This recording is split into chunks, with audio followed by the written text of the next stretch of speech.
Cowboys. Luka, JJ told us the plan is to play 2 preseason games. For you, what's sort of the preferred methodology? Is it resting before the opener? I guess kind of how do you view what would be best for you between now and the start of the season? I don't know yet. We got to talk about with JJ, my team. So we don't know yet, but probably going to end up playing 2 games of the preseason.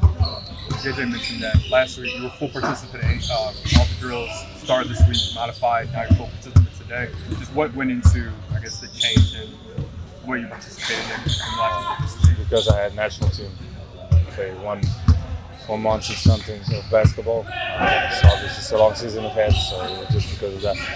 What changes for you if you guys start the season with LeBron? It's a big change. He's a great player. He can help us a lot. But again, our mentality needs to be next man up. We got a group of guys that have been practicing, and hopefully LeBron can join us as soon as possible. We're gonna obviously need him, but our mentality got to be next man up. That's it. Without him playing, how much does that put more of a load on you, or do you view it that way? No, I don't think so. So you don't have to do a little bit more. I mean, you do a lot as it is, but I just want to play basketball. If I do less, do more, whatever it takes to get a win. Luka, in Poland, you and I talked. You had said how excited you were to get the time together with the team, with the group, to figure out things that you weren't able to figure out on the court. Obviously, that hasn't happened with LeBron in live action. Have you guys been able to still problem solve, talk about things, and has it been? Have you gotten value out of the time together with them, even though you haven't been on the court? Yeah, of course, but it's not everything about on the court. That's what I say. It's about chemistry off the court too. So obviously now it's a little more off the court. But while we watch practices this week, we talked a lot about it. Luka, JJ has talked about you guys doing often finding actions to run together. What does that look like kind of on the floor? So you kind of run actions together versus running pick and rolls where you guys are spacing for each other? It's basketball. We got to find a way to score. What do you mean, like you guys running how you view it? Yeah, you guys running like the same, running involved. Yeah, I mean, we can play the same. We can run pick and roll. I like it all. He likes it also. We're just watching different styles of play. what's been the biggest point of emphasis in practice this week? Probably get in shape and the defensive end. With a lot of defensive breakdowns. Obviously, to get in shape is mentally and physically. But I would say those two things. What did you get out of the driving event earlier in the week? Sorry? What did you guys get as a group out of the driving event? What we got out? What do you mean what we got out? What was the takeaway? How did everyone enjoy the experience? I mean, everybody liked it, I think. Everybody had a great time. It's time spending together. So I think it was fun. Who was the worst driver? Worst driver? Okay, who was the best driver? I don't know. Supposed to say me. Me, yes. I was going slow. Thank you. Just after practice on Thursday about the diagnosis for LeBron. How have you and your coaching staff received that news, and how's it going to impact the start of the season? Yeah, I mean, we knew that he was dealing with the nerve irritation, so you hope that he's back soon. I mean, those things can be tricky. So I don't think it's. We knew this going into camp, so it wasn't like it's changed anything for how we want to practice or what our philosophies are with preseason games. It is unclear who's going to be what the starting lineup is going to be. I mean, that's the reality until he's back. So we'll have to figure that out. You haven't put a lot of emphasis on the starting lineup, but I understand obviously you go through many over an 82-game season. But philosophy-wise, you'll have like a LeBron lineup and a non-LeBron lineup. Potentially, yeah. Something that certainly has crossed my mind in the last couple of days. Yeah. Has he been shut down at all from activities? He's still able to? No, he's been on the court every day. Still able to? Yeah, he's been on the court every day. Yep. JJ, how has it affected your game plan, practices with him not being in practice, knowing that he won't be available? No effect on practice planning, and we haven't game planned yet, so no effect. What's the plan for tomorrow in terms of guys availability? Luka's TBD. I mean, Luka, full participant in today's practice.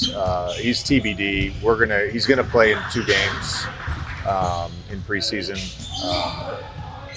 AR will play tomorrow. I think everybody else is good to go. That's not obviously on the list of players that are injured. There's no real update on Maxey, Adu, LeBron.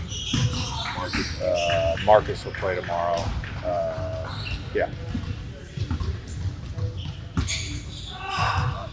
Austin, Luka, 2-man with LeBron off last year. Small sample size, but they were pretty good. It's something like plus 18, plus 20, plus 30 shots.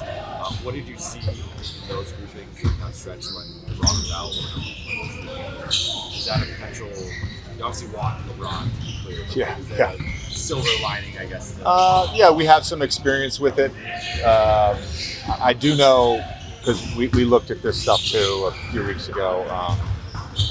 Those guys with Joe and no LeBron was like the best sort of variation of the no LeBron lineup with those 2 on the court. And obviously Joe's not here anymore, so we're gonna have to figure out our lineup combinations and our rotations over the next 2 weeks. I mean, we feel really confident with AR, obviously, and with Luka as primary guys. And when they're on the court together, we have 2 primary guys that can put pressure on the defense.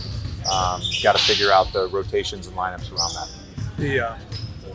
Talking to Luka in Europe and after the end of the season, there was like all this excitement about like, let's all just get together, right? And we can like start to figure this stuff out. Obviously not having LeBron probably takes some of the air out of that. Have you still seen like the brainstorming and like the collaboration? Can you see it without one of the guys on the court? Oh, yeah. And is there still value in this? Even if you're not getting, the best version of it. I told them after we did a little exercise today. We split the teams up into what we thought were fairly even groups, played 2 8-minute halves, treated the second half like an end of game. It ended up going into overtime. We were tied after the overtime, so we ended in a tie, 49-49. And I let Ty coach the gray team and Lindsay coach the purple team. And I just was an observer. And what I observed today, over and over and over again, were small interactions. And to me, the best teams, the best groups, the best organizations in any field, small interactions are so important. And how many small interactions can you have in a game? You should have thousands. Good screen, good job, good pass. I got you next time. Like, that's what we're starting to see from our group. Which we were not, Frank, we were not great with that last year. That's part of our championship communication. So that stuff is happening in real time, and we're really happy with the progress we made. Still got a ways to go, but it's happening. You ended in a tie? Yeah. Why not put more time on the clock and have one? Well, we did do an overtime, Okay. and then they were tied after that overtime. Yeah, so it's a tie. It's a tie. Yeah. Places to go, Dave. People got appointments to keep. Yeah. Hey, JJ, at your opening presser, you talked about having utility plays, where the big three especially have actions they run together. But with Luka and Austin, what does that look like on the floor? And what's the balance of having those utility plays versus each of them running ball screens while the others are spacing? I think with just the 2 of them, it makes it a little bit easier because Austin is so good and dynamic off the ball. And I think there's a sort of early offense utility plays, and then there's our set utility plays. And Austin, his versatility just makes things, I think, easier when it's just the 2 of them. And that's just the reality, right? So it's in some ways that part of it is less of a concern until LeBron gets back.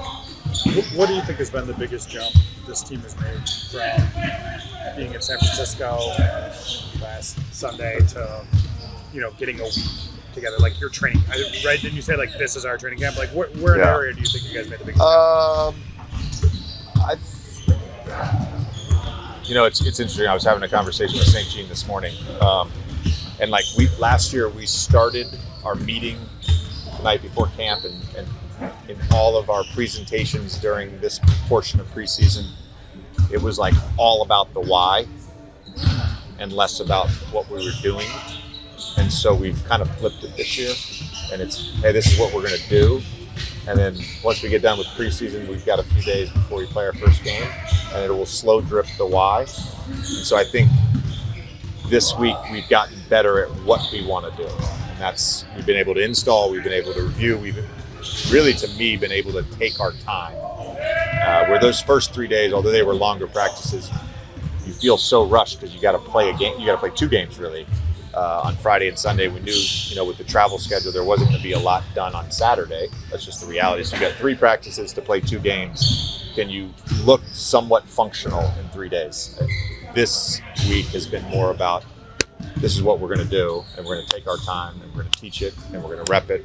And so I think we have gotten better. We've pushed ourselves. The shape is better. The communication is better. Our habits are picking up. So it's been a good week. Transition defense better? We're still a dog. We'll see. We'll see tomorrow. We're going to be tested on it tomorrow. You guys play the same. You guys play the same opponent twice with the Warriors and the Suns in the preseason. Does that help? I guess in terms of like a measuring stick of just seeing like the progress against the same opponent within the preseason. Potential. You just don't know the other teams, like rotations and who's playing and who's in. Yes, it could for sure. I know last year I think we played like Phoenix 5 times in the first, between preseason and the first month of the season, we played them 5 times. So, it's almost like a playoff series in that short amount of time where you're going to make adjustments game to game. I remember last year we played them in the preseason, and we hadn't introduced top lock. And they ran singles, and they like literally turned the corner every time. Our guys were doing what we asked them to do to that point, but the next time we played them, we had top locks in, and so you can see progress. It's like little stuff like that I think is sort of the measuring stick. I think either the team or Adu posted a video of him dunking the other day. I know obviously he's not a full participant at this point, but have you seen some of the athleticism? Yeah, it's insane. I mean, head at the rim. It's insane. Do you have a sense for when you might be able to get him in team settings? I mean, he's been a modified participant. He's been a participant in everything but live. That I don't have a good answer for. I know we're going to really take our time with making sure all of his biomechanics are correct, so that any swelling that he's getting in that knee, we can kind of shut that off and kind of look towards long-term health. How have you seen training camp in preseason kind of evolve as more availability and data on the player workloads kind of gets better and better? Well, I mean, it's probably not what coaches want. Scotty was saying they had a 30-day camp. They did 2-a-days every day, and I think theirs were 2 practices that were live, and then it evolved to you could do 2-a-days, but the second practice couldn't be live, and then it was the 2-a-days you can still do them, but they've kind of been phased out. Look, I've said this for the last 3 or 4 years. The game is so different now with the amount of cutting, moving in and out. There's more. I played it. I played in 2007. You stand around and you guard one action, then it's ISO basketball. That's not what today's NBA is. So the duration of time and the measurement of sort of guys' workloads and intensity, we measure both things. You keep in mind, like Austin on Thursday, I went to him beforehand and I said, hey, you're going to be, you're a token guy today. You're going to go do the first 2 reps of every live set, and then you're done for that drill, because his workload was the highest on the team every single day. We can measure that. So I think it gives us a good amount of information, and then as coaches, we got to make decisions with that information.